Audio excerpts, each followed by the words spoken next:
ئێمە وەک زیان لێکەوتوانی زەمین لەرزەکەی 12/11/2017 شاری دەربەنیخان کە کاریگەری وێرانکاری لە ماڵ و حاڵمان کردووە و زیانی زۆری بە شوێنی نیشتەجێبوونمان گەیاندووە و بەجێمانێشتووە، دوای ئەو کارەساتە تووشی کۆمەڵێک گرفت و ئاستەنگی مادی و معنەوی و دەرونی بووینەتەوە.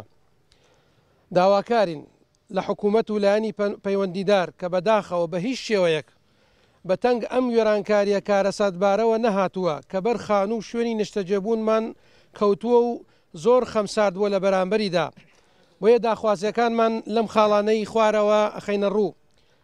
یەکەم، بەهۆی قەیرانی دارایی و کەمی موچەوە توانەدارایەکانمان کەم بۆتەوە. دەبێت حکوومەت بە پەلە هاوکاری مادی پێویست بۆ زیان لێکەوتوان و ئەوەی ماڵی چۆڵ کردووە دابین بکە لە شوێنی نیشتەجێبوون و پێویستی ڕۆژانە و سوتەمەنی و گواستنەوەی قوتابیان و هیدیکە کە ئەرکی حکوومەتە و نەکراوە.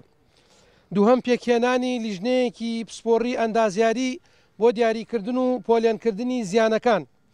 سێم، پشگیری لە بەیاننامەکەی بۆردی داکۆکیکردن لە ماف و بەرژەوەندیەکانی خەڵک دەکەین.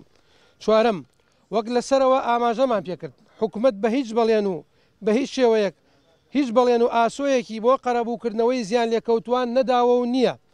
بۆیە داوا لە هەموو لایەک دەکەین، لە پارێزگاری سلێمانی، لە ئەنجومەنی پارێزگای سلێمانی، لە نووسینگەی سلێمانی پەرلەمانی کوردستان، لە نووسینگەی سلێمانی پارلەمانی عێراقی فیدراڵ کار بکەن بە ئاراستەی بەدەستهێنانی ماف و داخوازیەکانمان و فشار لەسەر هەردوو حکوومەتی هەرێمی کوردستان و حکوومەتی عێراقی فیدراڵ دروست بکەن بۆ ئەوەی پابەند بن بە بەڵێنەکانیان و قەرەبووی هاوڵاتیانی زیان لێکەوتووی شارەکەمان بکەنەوە. ئەگەر هاتوو بەدەم داواکاریەکانمانەوە نەهاتن، ئەوە لە پێناو مافڕەوەکانمان داوا لە هەموو ڕێکخراوەکانی کۆمەڵگەی مەدەنی و چالەکوانان و خەمخۆرانی نیشتیمان دەکەین کە هاوکار و پشتیوانمان بن بۆ هەر هەڵوێستێکی دیکە کە دەیگرینە بەر لە ئایندەدا.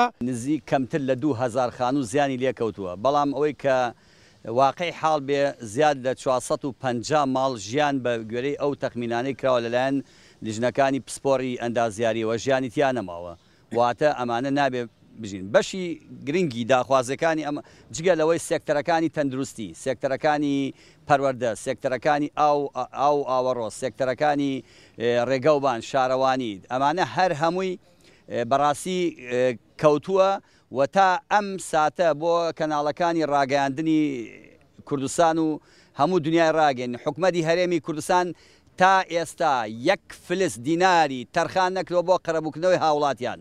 ئەوەیشی تەرخان کراوە لە ڕێگەی ڕێکخراوە، ئەوەی کە هاتووە تەنها هاوکارێکی ڕێکخراوە نێوخۆیی و هەرێمی و نێودەوڵەتیەکانە کە بە شێوەیەکی تاڕادەیەک لە دروستبوونی بۆردەکەەوە توانیمانە بە دادپەروەرانە دابەشگەین.